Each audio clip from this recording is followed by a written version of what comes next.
1. I'm not a confrontational person, but I'm more than happy to stand up for myself. I've been reading a lot of stories of people copying abuse and just taking it, so I figured I'd share a story that has a happy ending for the store. Working at a store that has a large online presence, we deal with a lot of customers asking us where parcels are in transit. We aren't the courier, so we aren't the people to reach out if a parcel gets delayed. But customers do it anyway. Customers are more than capable of talking to the couriers themselves, but we still help because it's good customer service. This one customer, though, he is a huge pain. He watches tracking like a hawk and will call and email us the instant there's a delay. And he buys a lot of stuff. There's also a problem with every item he purchases, but that's another story. Last Saturday he sent us 2 emails. We're closed weekend, so I didn't see them until Monday morning. The first email was a complaint about a non-issue regarding a previous purchase, so I politely told him that it was a non-issue. His second email said his latest parcel is marked as delivered, but he didn't receive it, so he wants us to investigate. Last time this happened to him, his parcel was lost at the post office. I had no reason to believe it wasn't at the post office again, plus it was the middle of the Christmas rush, and I had 2 no-shows for staff, so I politely encouraged him to reach out to the courier himself, because I didn't have the time to do it for him. He did not like that. He replied to my email, "Being busy is not an excuse. You've helped me before, you can help me again."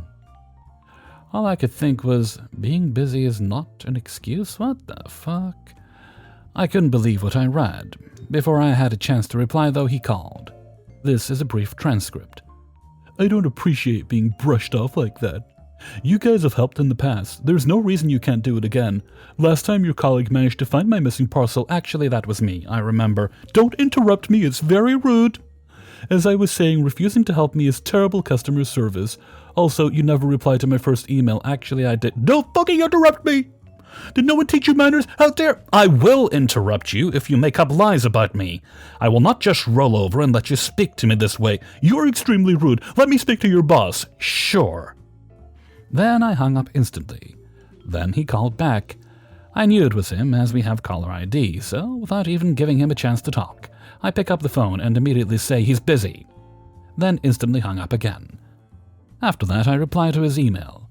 I told him that being busy is an excuse, that he has no idea how stressful Christmas is for a retail store, especially when employees don't turn up, and that if he ever spoke to me or anyone like that again, we wouldn't hesitate to terminate a phone call and block his credit cards, which meant that he wouldn't be able to shop with us again. A Christmas miracle happened after that. He apologized. Not only that, he admitted he was wrong about me not replying to his first email. He accepted that it was indeed a non-issue and that he shouldn't complain about. Then he contacted the courier himself and they resolved his issue for him, without us holding his hand. Turns out a neighbor had his parcel. I understand being in a confrontation with an angry customer can be scary, and standing up for yourself is hard because it's your job to be polite. The reality of these situations is it's usually a middle-aged person yelling at a young person, which is very intimidating. But I hope that people that hear this get a little catharsis knowing that sometimes these people realize their mistakes and have the power to apologize. 2. I work in a sort of high-end pet supply store that gets super busy around the holidays, like most retail. Before I tell the story, some background. 1, we have a rewards program that gives you a point for every dollar you spend. Once you earn 200 points, you get a $5 off coupon to use on a future purchase. At 300, if you save your points, it increases to $10 off. At 1,000 points, you get $50 off. You get the picture. When someone is checking out, we ask them if they are part of the rewards program.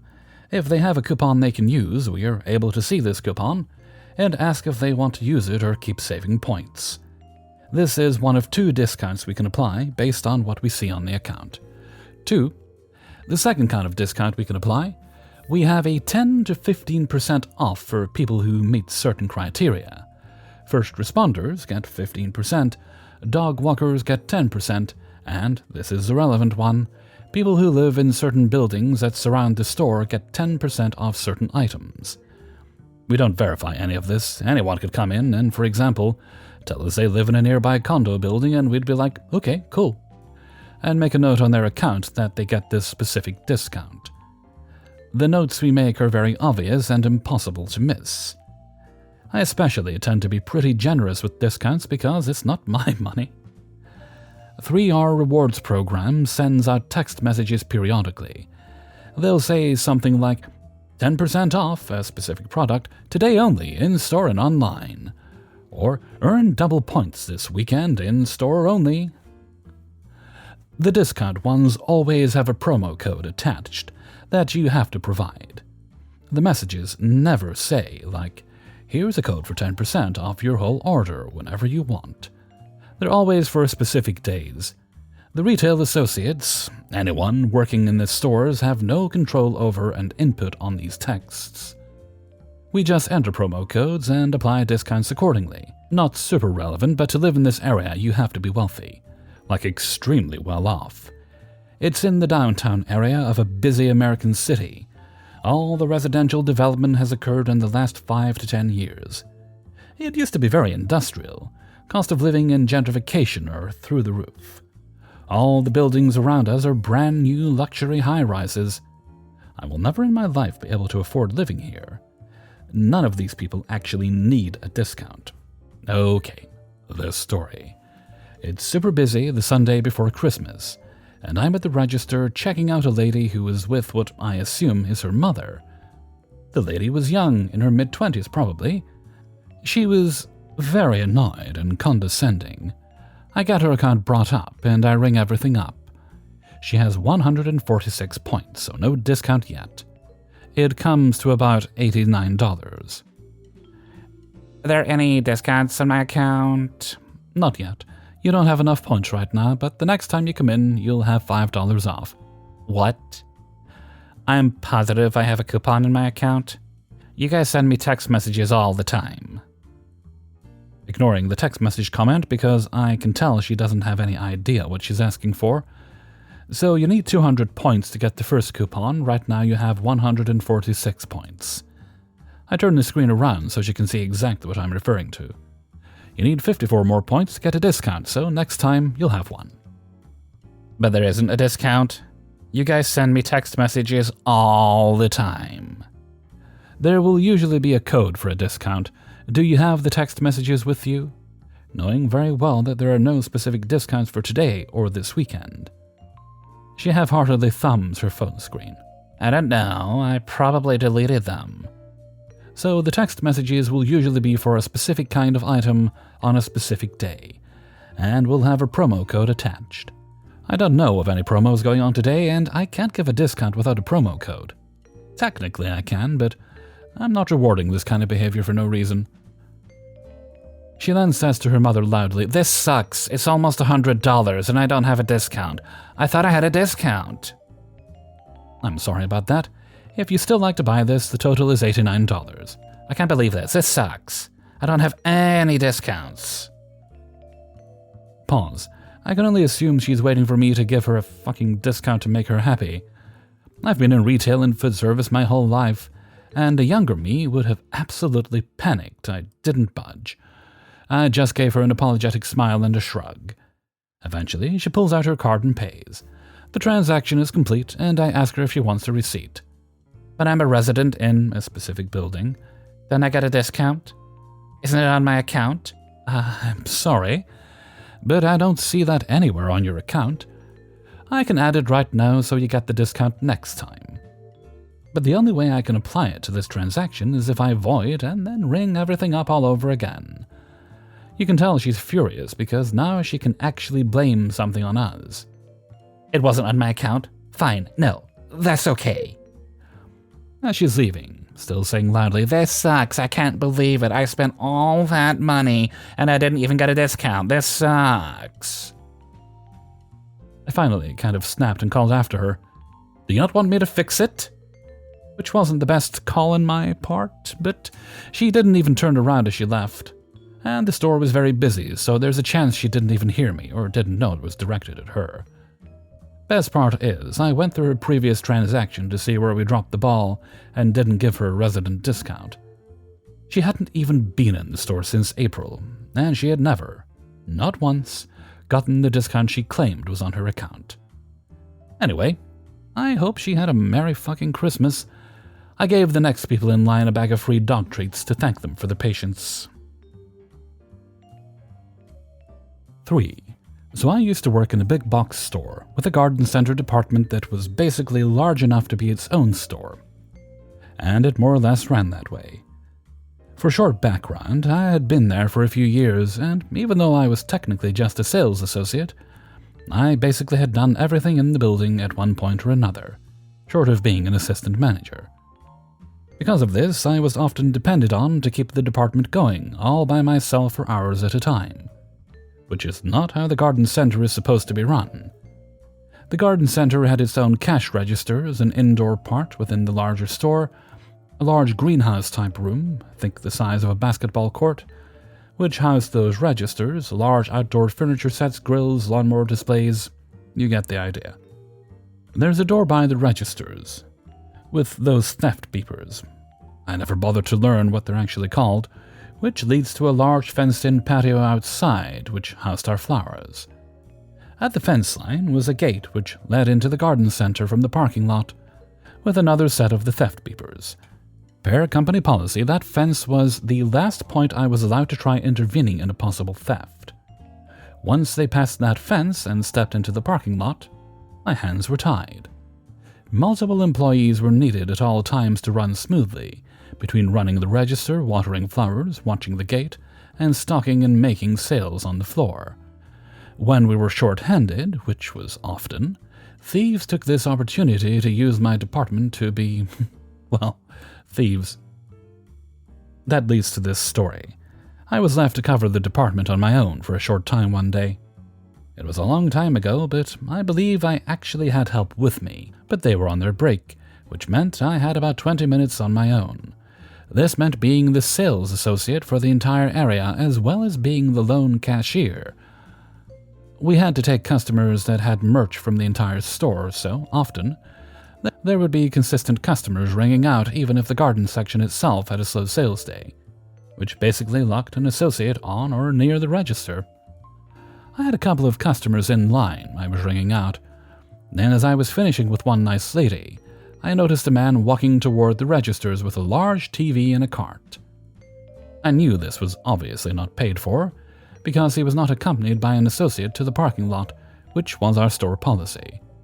I asked the man if he had his receipt, and he ignored me and continued walking, as if I hadn't said anything. As I was handing the receipt to the nice lady, I said much louder, almost shouting, "Sir, do you have a receipt for that?"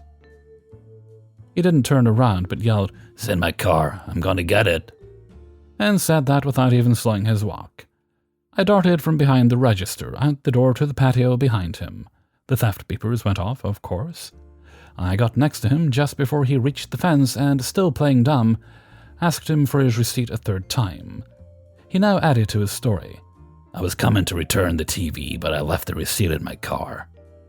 I knew that was bullcrap because there would be no reason for him to walk in the front door, go to customer service, realize he didn't have his receipt, then walk around the building to go out the garden door, when he would have already been at customer service, right next to the front door. Additionally, he also would have been asked to leave the TV at customer service while going to get the receipt, to avoid this entire interaction we were having already. I placed my hand on the cart and kindly suggested that I could hold the TV and garden for him, so he could get the receipt. But he pulled the cart away and said, "No thanks, I got it," and quickly rolled into the parking lot, out of my jurisdiction. This was the first time I had tried to confront a thief myself. I had done it completely by the book, but I still had anxiety and blood pressure through the roof because of how terrible I am at confrontations. I just stared at him riding the cart into the parking lot for a few seconds, my mind and body shaking both in a haze and anger, frustration, disbelief, etc. The nice lady I had just finished ringing out, whom I had completely forgotten about, even though it had just been about 15 seconds tops, came up next to me and praised me for doing a good job in noticing the man, assured me I did everything I could, and then proceeded into the parking lot behind the man to get his license plate. The man who was behind her in line, who I hadn't taken care of yet, came up as well. Said he was an off-duty fireman. Not sure how that was relevant, but he was nice anyway, and said if he needed to stay behind as a witness, he would. I thanked him, and we proceeded back to the registers in the greenhouse to get him wrung out, and so I could call the manager to inform them of the theft. Super conveniently, one of the customer service managers came strolling into the greenhouse. Slight sarcasm, because it actually was convenient he was there, but I would have preferred he was there 60 seconds earlier. I and the fireman informed him of what had literally just happened before he walked through the door, when we all stopped, because we heard screeching tires followed by a police siren. Unbeknownst to me, an officer was in the parking lot and witnessed my entire interaction with the man at the gate, and the nice lady going to get his plate. We looked back towards the front, and we saw a bright red Mercedes CLS peeling out from the parking lot, driving back toward us, then along the side driveway of the garden center toward the automotive center at the back of the building, parallel with the side street. Most of the stores from my company have a parking lot that is completely paved over, surrounding the entire building, so a car could circle the building if they got lost or whatever. Ours wasn't like that, however. Beyond that automotive center was a tall, grass-banked dead end. The police officer, knowing that the Mercedes had just trapped himself, smartly just blocked the entrance at the front a few feet from us, right at the corner of the garden center fence. Or so we thought. While looking at the top of the car, we all heard a loud crash, and turning our heads back toward automotive, saw the taillights of the Mercedes disappearing over the other side of that bank. Probably about a 10-foot-tall hill onto the main road, a bona fide Dukes of Hazzard flight. With part of his front bumper still crushed against the curb, he just hopped in the parking lot. The officer took off through the actual exit, not the fictional one the Mercedes just made up, down the road after him, and that was the end of that. For now. I was very glad we, manager included, all saw that, because that was probably the coolest thing I've ever seen. And I don't know how many people would have believed it if I was stuck in my department alone. Just then my coworker came back from his break, and I broke out laughing because of just how he had barely missed that entire thing. The nice lady came back in, absolutely furious, because the guy had almost ran her over while she was trying to get the license plate. The manager took her and the fireman in for a statement, and I went to my now much-needed break. The manager called for a door greeter to be added for the rest of the shift, what should have been normal practice all day anyway, so he wasn't left alone while I was on break. I finished my shift, did a little shopping, and while leaving the store, noticed the front-end assistant manager talking with a couple of police officers. Between them was a shopping cart with the exact TV in it. I felt satisfied that they caught the guy, my assumption, and then left work with an amazing story. But that wasn't all. That assistant manager caught me about a week later and pulled me aside, and praised me for how I handled the entire situation. He and the police had gone through every camera and saw everything. From his grabbing the TV and electronics, wandering different places through the store to look casual, to the interaction in the garden center. He told me I did everything right and by the book. He then informed me of what happened after I saw the Dukes of Hazzard in front of my eyes. He led the police on a chase through 2 cities and eventually ditched the car, TV still inside, at a car dealership. He ran into the dealership and tried to steal a car from them, but was unsuccessful. Eventually, he fled on foot and disappeared, leaving the car and TV. The point I had seen him talking with the police was after they recovered the TV from that car and returned it, but the man hadn't been caught. Police decided to leave the car where the man had left it in the parking lot at that dealership and set up a sting. That night after he left it, he tried to sneak back into the dealership to get the car back out, and as soon as he tried to get in, was surrounded by police and arrested. Shockingly, it wasn't his car in the first place. It belonged to an acquaintance of his who was in jail at the time of the TV incident. So I don't know how many charges the guy got, between grand theft auto, theft from the store, damaging property, trying to steal another car, sending police on a high-speed chase across the country, etc. But I'd like to think that me doing the right thing and trying to stop him was the catalyst that led to him getting caught, because he would have otherwise left the building quietly and consequence-free. Damn, all that just for a TV. 4. A little background. From 2017 to 2020, I worked at a particular West Coast grocery store. We offered low prices to customers because we bought overstocked goods, and items that were rejected by major chains because they had funny labels, such as an entire production line of a frosting can that had black and white labels. It was owned by a local couple, where the husband had come from a grocery department background, and the wife was head of non-foods, vitamins, health and beauty, toys, and office supplies, from the respective store they originated from. For retail work, this was an incredible store to work for. The employees were treated as humans, and pizza parties were not the morale booster. Problem customers were asked not to return, and creeps were reported to the police. It was a safe place. For customers, it was a place where you could get items you never thought you needed, and food products that were beyond the average man's paycheck had they bought it at the store that usually carried it. Think delicious cheeses, expensive wines, and organic health foods. One of our selling points was that we had 100% money back on anything you returned, so long as you sold it in the past 30 days. It meant you could eat 80% of a container of ice cream, claim you didn't like it, and return it. This never bothered me, as most people didn't take advantage of the situation, and those who did, it wasn't me losing any money, and I couldn't get in trouble for their silly returns. To the story. After 3 months of being there, they put me on the non-foods department. I loved working the aisles, but it came with one stress: people sampling our products. There were notices posted by the lotions, hairsprays, gels, and deodorants that you could not sample a product, but if you didn't like a product, you could return it, no questions asked. If these hadn't been posted when I started working, or had it not been a rule, I would never have been mad about it. I think you should get to sample creams you're going to purchase prior to buying in case you don't like the smell. But the rule was in place, and my OCD made me internally irate when people would sample. At work, I'm a strict rule follower, but could give two rusty nickels about what my coworkers do. It's their dime and the company's dime, not mine. Furthermore, spraying scented products to sample was seen as incredibly rude because it made people with bad allergies avoid the aisle. Don't spray fragrances at the store, you could be making someone very sick. So, after a fashion of wrestling with my OCD and internal screams, I decided to enact malicious compliance and petty revenge with the rule, especially when it was a long-time customer who knew about the rule. Whenever someone would sample a product, I would walk up very quietly and greet them with doe eyes and say, "I'm very sorry, but we don't offer samples of any of our products."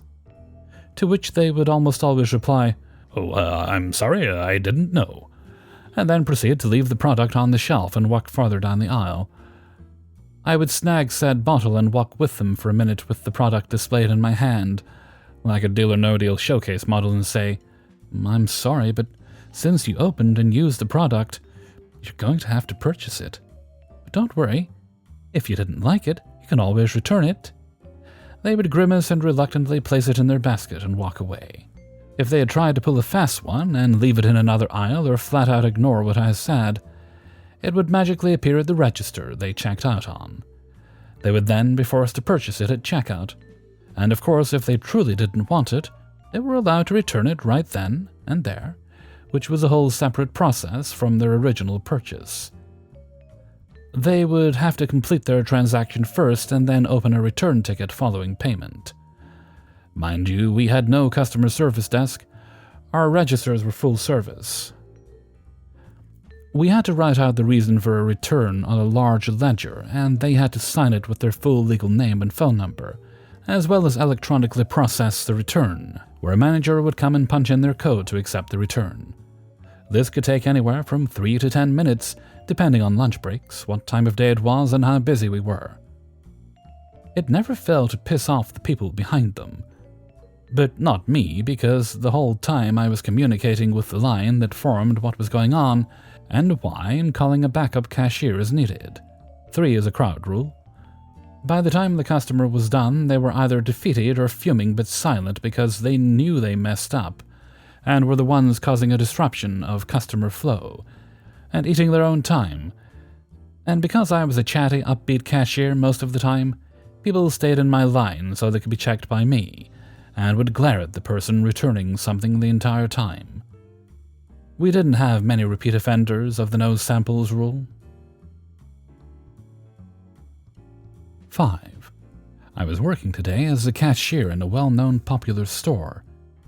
Since the big seasonal Christmas holiday is over, a lot of stuff is cooled down, including work hours. I was the only one on cash because having so many people working on the cash registers on a slow day makes no sense. Me being the main worker on front, is my job to make sure things stay cleaned and fully stocked while helping customers. Luckily, our location has a few self-checkout stations which allow the cashier to work around the front and make sure everything is fine and tidy. This comes in handy when it's a particularly slow day like today. I do understand the inconvenience and not wanting to use a self-checkout. Some people have more troubles than others, and some aren't able to use them because they want to pay cash only. Our self-checkouts have a cash option, which isn't usually an option at most stores. This happened early in the morning. Keep in mind this is also a Monday. I was working the front and had just finished dealing with a small lineup of people, which my manager had noticed and helped out a little. Afterwards, I was told to try not to get caught behind the counter so I can work the whole front of the store. With that, I start directing customers to try and use the self-checkout as much as possible. Occasionally, I'll get people who pay with gift cards or even wish to purchase gift cards, so I help them at the counter. After a while of helping people out, the checkouts were completely empty. So I start working around and stocking shelving. It took maybe 5 or so minutes when I see a blonde lady standing at the front and looking around. I ask if everything was okay and if she needed help looking for anything. "I'm just waiting to check out."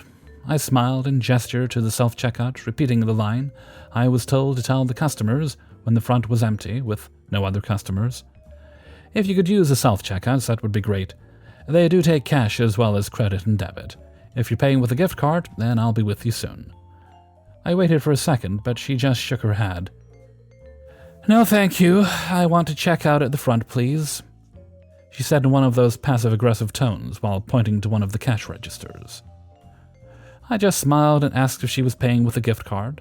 She sighed and shook her head again. "No, I'm paying with a debit card." I then gestured again to the self-checkouts, mentioning that if she could, it would be appreciated. She just started walking to the nearest counter, saying I should be wanting to help her. As I started walking up, another girl approached. I asked how she would be paying, and she said debit. I asked if she could use the self-checkout and how it would be greatly appreciated. She said she could, but she was going to buy a gift card, so I nodded and said I could help her at the front. The blonde lady that was still standing there said I shouldn't treat them as an inconvenience and tell them to use the self-checkouts, and that I should be wanting to help them at the counters. Obviously, I was a little offended at her words, but grinned and bared it. I, of course, said that she was not an inconvenience. It was just more convenient and helpful if customers could use the self-checkouts so that workers could focus on other duties as well that had to be done if there was no one in line. "No, you're treating us as an inconvenience and being rude by telling us to use the self-checkouts. You should be thankful. I'm giving you work, so you have a job. You should hate those things because they take away your job." I just stopped talking and continued my work. She asked for an eco bag for her few items, and by the time I was done ringing up her order, she was still overly passive-aggressive. By the time she was done, I was just trying not to snap at her and just be overly sweet to make her feel bad for being rude. "Have a lovely day." She just grabbed her bag and scoffed. "Have a lovely day, yeah, karma's gonna give you what you deserve." I just smiled and wished her a good day again. When she left, the girl behind her just said she couldn't believe the nerve of her and that she was such a Karen. I couldn't help but agree. To those who think using self-checkouts takes away our jobs, It actually helps us by allowing us to do more of our job. It also helps us greatly during the busy holidays. It allows people to check out faster without the need of waiting for us and waiting in line forever for people with big carts. At the end of the day, just please use self-checkout when you can. It makes everything easier for everyone. It's not specifically an employee thing, it's an everyone thing. My manager specifically tells us to use certain phrases, direct the customer to the self-checkouts as much as possible, and do not get stuck behind the counter. As much as I love to help people behind the counter and converse and other things, I get yelled at or reprimanded for staying behind it when there's no one there or it's slow. Since it was just her, I asked the one time, then went to the front since she walked over and insisted. Afterwards, she went on her rant, so I just complied as much as possible. Hey everybody, Hellfreezer here, and thank you very much for listening to Adventures in Fast Food and Retail, episode 166. And thank you very much to everybody who allowed me to use their stories in this video. Please do press the like button before you go. It lets YouTube know that you liked the video and encourages them to show it to others through recommendations and stuff. Okay, let's see. Do we have any shout-outs to do today? I know there's no birthday ones. Okay, I think we're good on that. Now, let's see. Oh yes, Hellfreezer's question of the day. What is something obvious that you knew was obvious, but you did it anyway, and you didn't learn your lesson until the thing happened? I'm going to say putting a potato masher in a cutlery drawer, because it was convenient, and having not been a problem in the past, it was fine. Except I've got a new potato masher now. It's one of those ones you kind of like, instead of like pushing it down, you kind of grab it like, grab it as if you're punching the potatoes and beating them into submission. And it's a good one. It's a good potato masher. It does a great job. I'm very happy with it. But unfortunately, it meant when it inevitably got stuck in the drawer, it wasn't an easy fix like the old ones, which is just a matter of kind of poking and it comes out. This was completely blocked. And no amount of drawer rattling or sliding like long metal things in to try and prod it free was going to help. What I actually had to end up doing was taking the washing machine out, because there's only a small gap between the drawer and the washing machine, the way they're positioned. In the UK, your washer and dryer tend to be in the kitchen. So I had to end up taking that out to give me space to access the screw on the front, holding the front of the drawer on one side. So I took that out. Then I was able to actually just reach in and grab a hold of the damn thing and move it and then get the drawer open. Lesson learned. Don't do it again. But and as I was doing it, I was thinking, no, that'll probably okay. That should fit in there fine. But no, it didn't. It only had to get caught once for me to learn my lesson. So what are some of yours, if you're willing to share? You've done something you knew was probably a mistake because it could go wrong, but you kept doing it until it did go wrong. I look forward to reading your answers in a comment below. And with that, I'm going to head off for now. So until next time, thank you very much for listening, and take very good care of yourselves.